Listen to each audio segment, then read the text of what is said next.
Hey everybody, what is going on? I hope you guys are all doing well, and welcome to another tutorial video. In this video, I'll be explaining to you guys how you can look at maps through a 360 view. So let's get right into it.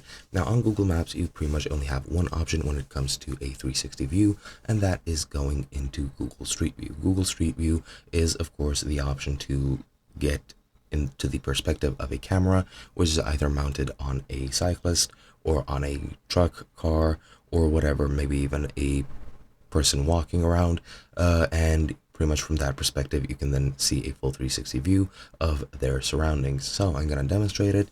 On PC you can drag around to this sort of stick figure guy, call it whatever you want, or silhouette, or you can just click on a location and click Street View. On mobile phones you have to tap and hold on a random location to get this menu, or just tap once on an already designated location, and then you'll have the option to enter Street View.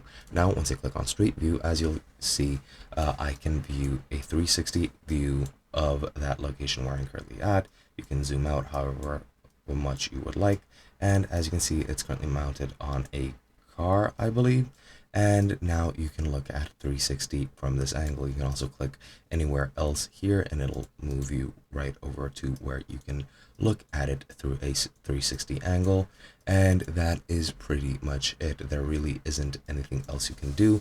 That is the only 360 angle option you have in Google Maps, and that's all there is to it. Hope you guys enjoyed, and I'll be seeing you guys in another video.